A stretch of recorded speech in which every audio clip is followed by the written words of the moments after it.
mitos y leyendas son la piedra angular de nuestra civilización. Son el sello característico de las muchas naciones que hay en nuestro mundo, y el abrazarlas y retransmitirlas son una forma excelente de demostrar los encantos del espacio en que existimos. Buenos días, tardes o noches tengan todos ustedes, amigos míos. Está hablando del otro lado de la pantalla la entidad cuyo nombre no debe mencionarse en voz alta, así que, para ustedes, soy el fantasma Gorgo. En este particularmente lúgubre día, he de narrarles 6 leyendas que han dado a conocer al estado de Chihuahua. Así que tengan con ustedes su plato con discada, pues hemos de comenzar con esta terrorífica crónica.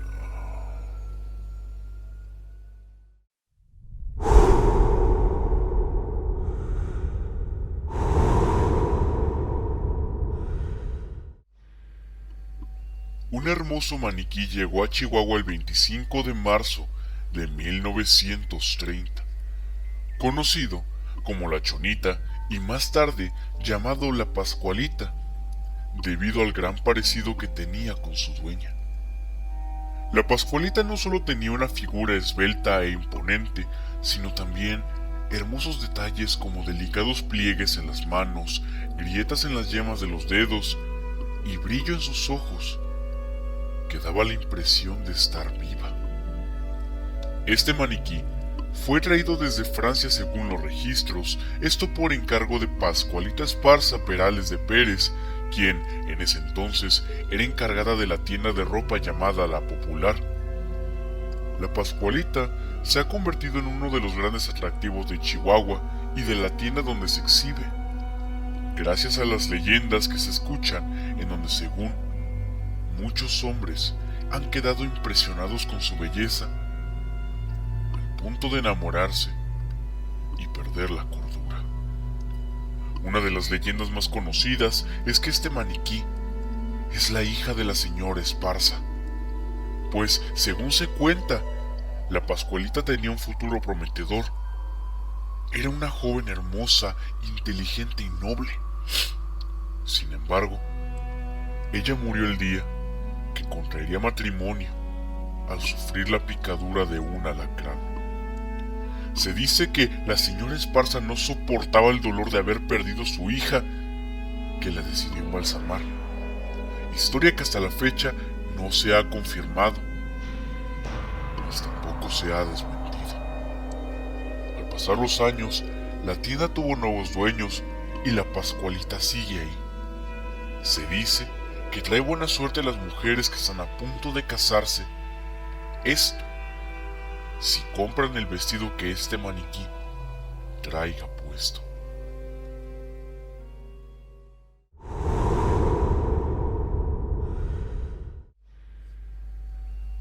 El 1 de agosto de 1939, un grupo de 25 niños y adolescentes que pertenecían a la Asociación Cristiana de Jóvenes viajaba rumbo al Parque Nacional Cumbres de Majalca, donde iban a instalar un campamento que duraría 8 días.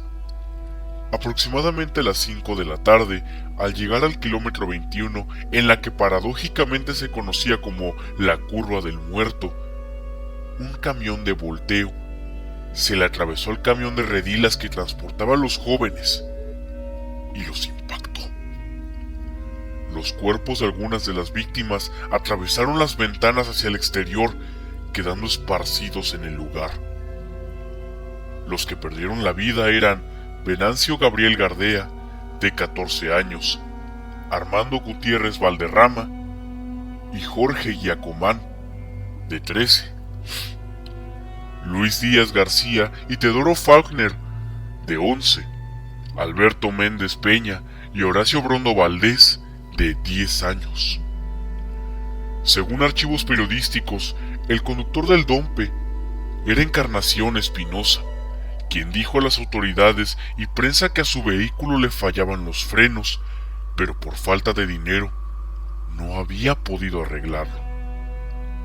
El siniestro ocasionó la muerte de 7 niños y adolescentes. 3 de ellos perdieron la vida al instante. 4 más murieron cuando eran trasladados a Chihuahua para su atención médica. En esos momentos, cuando todo era caos y confusión, los usuarios de la carretera apoyaron a los heridos trasladándolos en sus vehículos a la ciudad, además de encargarse de dar parte del accidente a las autoridades. Del resto de los pasajeros, 9 de ellos resultaron heridos, entre ellos el profesor Francisco Valderrama, quien encabezaba la excursión. El monumento, llamado comúnmente como las 7 Cabecitas, se inauguró el 26 de mayo de 1940 con 2 propósitos: el de recordar a los jóvenes caídos aquel 1 de agosto y el de recordar a los guiadores de automóviles que pasen por ese tramo, que se debe de respetar la vida y que manejar de manera imprudente puede ser un gran peligro, no solo para quien lo hace, sino para todos los que circulan por esa y otras carreteras, en especial en tramos de curvas.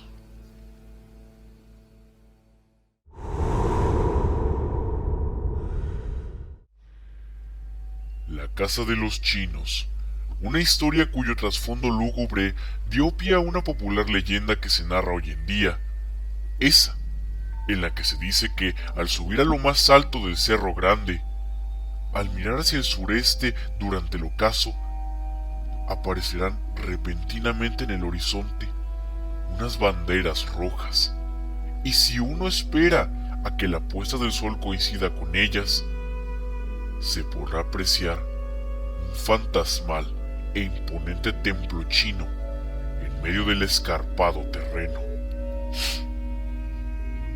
Cuentan que, después de ver dicha arquitectura, aquellos quienes logran la hazaña del avistamiento deberán bajar únicamente por el lado norte del cerro, y antes de que oscurezca habrán de estar ya rumbo a la ciudad. De no hacerse correctamente lo descrito por la Vox Populi, dicha persona será traída y sometida a la voluntad del templo. Sin embargo, esta es solo una versión romantizada de un violento crimen que tendría sus raíces en la época revolucionaria, en una casa ubicada al pie del Cerro Grande, donde, según se dice, una familia de agricultores chinos, hombres, mujeres y niños por igual, fueron brutalmente masacrados por vándalos que, tras cometer el atroz acto, colgaron los cuerpos inertes de las víctimas cual mortuorios frutos de los árboles de la propiedad. Este hecho, aunque probablemente más realista, tampoco está comprobado. Lo cierto es que poco o nada se sabe sobre el paradero de los habitantes de aquella casa, de la cual se desprende la leyenda. Otrora llena de vida y belleza, hoy la propiedad se encuentra envuelta por oscuras presencias que rondan sus 9 habitaciones y velan eternamente en los alrededores en forma de sombras y murmullos.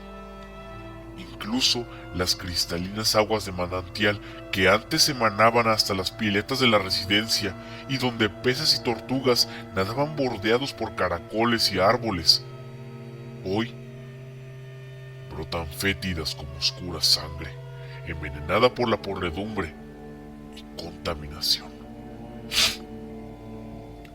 Ante la incertidumbre de la leyenda genera, sepultados entre la narrativa popular, es fácil dar con diferentes testimonios de personas que afirman haber tenido alguna experiencia sobrenatural en el lugar.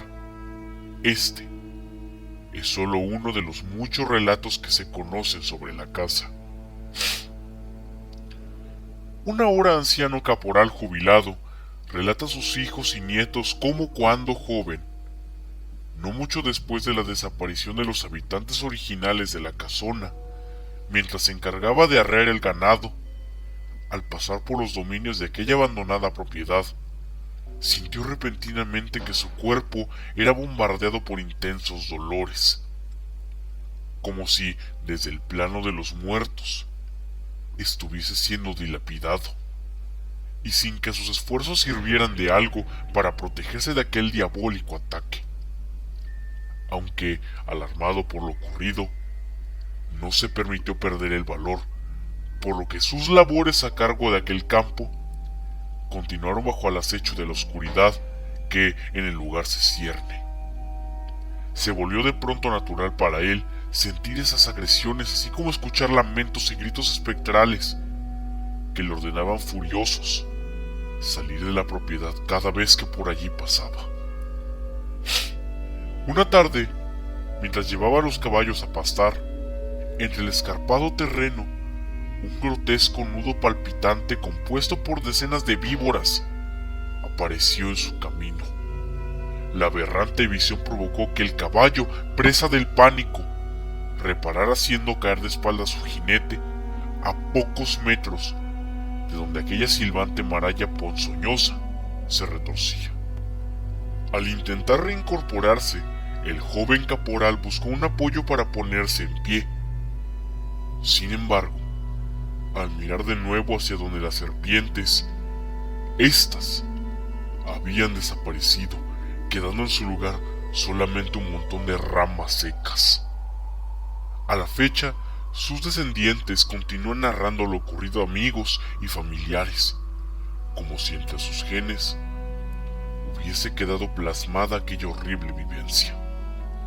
Hoy en día, pese al avance tecnológico y al creciente escepticismo de la gente, las historias macabras en torno a este sitio están lejos de cesar, y aquellos quienes se atreven a explorar las cercanías e interior de la casa no vuelven jamás indiferentes ante la oscura presencia que afirman habita en el lugar.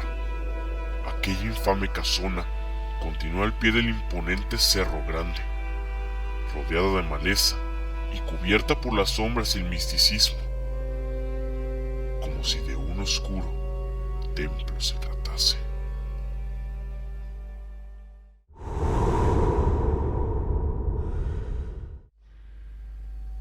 Se narra que, allá por Cerro Grande, existía una gran mina de zinc, de la cual se extraía este material. Los trabajadores excavaban arduamente, y una vez que se logró llegar aproximadamente 200 metros bajo tierra, se toparon con un profundo voladero, al que cayeron varios hombres, perdiendo la vida. Las personas que estuvieron presentes durante el accidente protestaron y llegaron a la conclusión de que debían abandonar el lugar. Pero no solamente fue debido al accidente, sino que algunos llegaron a escuchar lamentos, se escuchaban voces susurrantes que los llamaban y que provocaron absoluto horror en los trabajadores. Mucha gente afirma que al llegar a esas profundidades se acercaron a una especie de infierno que los llamaba para que formasen parte de él.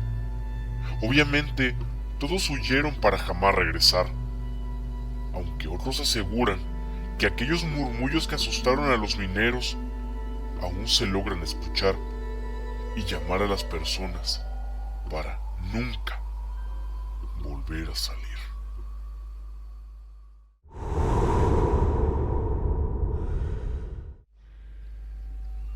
Relatan las voces que esta historia ocurrió durante la época de la Revolución Mexicana en Ciudad Guerrero, Chihuahua. Se comenta que en un pequeño poblado localizado en donde actualmente es la Junta Chihuahua, o en sus cercanías, vivía un indio mayo del estado de Sonora. Dicho indígena llevaba por nombre Benito Mateo y se dedicaba a vender hierbas curativas conforme a las costumbres de sus antepasados indígenas. Su filosofía era que nadie moría en la víspera, sino justo cuando le tocaba. Este personaje tenía una esposa originaria de Yécora, Sonora, la cual era morena y tenía una especial belleza. Sin embargo, no había podido tener hijos. En aquel tiempo, Benito Mateo se encontraba muy ocupado curando mediante hierbas a los heridos de la lucha revolucionaria, motivo por el cual su mujer permanecía la mayor parte del tiempo sola. Por esa razón, es que su esposa le pidió que le permitiera vivir en Ciudad Guerrero. La distancia, las pocas visitas y el transcurrir del tiempo originó que la pareja se distanciara poco a poco, hasta que un día un soplón de Ciudad Guerrero le informó a Benito Mateo sobre el rumor existente de que su mujer lo engañaba con otro individuo. El indio Mayo, al darse cuenta de aquella situación, se sintió traicionado y de inmediato tomó su rifle Winchester y fue en busca de la traidora. Cuando llegó a la casa donde vivía, la encontró sola y tranquila y le exigió que en ese momento se regresara para el poblado donde vivía, localizado en donde actualmente es la Junta Chihuahua. Ella se negó, diciendo que en Ciudad Guerrero se sentía muy feliz y que por ninguna causa regresaría. La discusión subió de tono, por lo que los habitantes del pueblo se dieron cuenta y dieron aviso a la guarnición militar. Al lugar de los hechos acudió personalmente el coronel de la Vega, quien encaró a Mateo, exigiéndole que dejara a su esposa en paz, que dejaran de discutir y que a la mañana siguiente, cuando estuvieran más tranquilos, tomaran una decisión. Benito Mateo pensó que seguramente el amante de su esposa era un militar y por eso el coronel defendía a la infiel. Como el indio Mayo no hizo caso a lo dicho por el coronel de la Vega, este último sacó su arma con la finalidad de imponer su autoridad, lo que Benito Mateo interpretó como una agresión en su contra y disparó al militar, quien también accionó su arma. Pese a que se balearon mutuamente, Mateo no recibió ningún impacto y el coronel falleció en el lugar de los hechos. De inmediato llegaron los pobladores y los militares, quienes se fueron encima del indio Mayo y lo asesinaron. Aunque Benito Mateo tenía el rifle en sus manos y pudo haberse defendido, no lo hizo, pues él sabía que ya no era la víspera y había llegado el momento de morir. Nadie nunca se explicó por qué el indio no recibió ningún impacto, porque el coronel de la Vega era un excelente tirador y fácilmente pudo haber disparado primero y dar en el blanco. De la viuda ya nunca se supo nada en Ciudad Guerrero, Chihuahua. Se murmuraba que había regresado a Yécora, Sonora, y se había radicado al sur de esa población, a poca distancia de la costa, en donde existía un convento de religiosas. De la misma manera, se llegó a saber que con frecuencia la viuda se internaba en la sierra y se entrevistaba con un sujeto con quien sostenía relaciones amorosas. Pese a que se intentó conocer la identidad del individuo, nunca nadie supo de él, motivo por el cual las beatas aseguraban que en la sierra la viuda se encontraba con su amante, el diablo. Por mucho tiempo se aseguró en Ciudad Guerrero, Chihuahua, que en las noches frías de invierno, en las inmediaciones del pueblo, se podía ver a un indio con un rifle en la mano, y muchos decían que se trataba de Benito Mateo.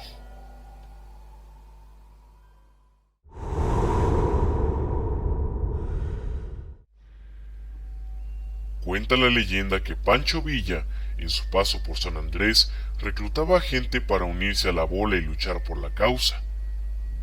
Pero un telegrafista no se unía a su cuadrilla, pues cuando Pancho le insistía, descansar era lo que quería. Entonces Pancho Villa lo mandó fusilar, pa' que en el panteón descanse la eternidad, dijo. Al momento del fusilamiento, el perro, propiedad del desdichado, se interpuso ferozmente entre el sentenciado y la cuadrilla de verdugos que debían cumplir con su ejecución, por lo que se dio orden de que fuese encadenado. Entre forcejeos y ladridos, el fiel canino insistía con ahínco en proteger la vida de su amo. Antes de escucharse la orden de ¡fuego!, este logró romper las cadenas que lo sujetaban y corrió intrépido hacia su amo. Sonaron los estruendosos fusiles y tras ellos un perturbador aullido, anuncio de que no solo el telegrafista había sido abatido, sino junto con él su fiel amigo. Se escuchó el silbido del ferrocarril y el Centauro del Norte, como trashumante perpetuo, se embarcó con sus huestes, dejando libre a San Andrés. Desde ese día a la fecha, por las noches oscuras del mes de junio, se oye la cadena y el lamento del perro pasearse por todo el pueblo. Quien lo escucha sabe en ese momento que hasta el viento tiene miedo porque el perro gime. Fue fusilado junto a su amo en el panteón del lugar. ¿Les ha gustado? Le agradezco a Anonymous por haberme confiado estas excelentes historias para compartir con todos ustedes, mis queridos amigos. De haberles gustado el video, por favor, agréguense a mis redes sociales que están abajo en la descripción, suscríbanse al canal, denle like y compártanlo con sus amigos y familia. Si tú tienes alguna historia que contar, házmela llegar al correo que está apareciendo en pantalla y que de igual manera fijaré en el primer comentario. También te pido que si deseas sugerir un tema para próximos videos, házmelo saber en la cajita. Descansa bien, puesto que yo he sido el fantasma Cuico. Y no mires debajo de la cama esta noche.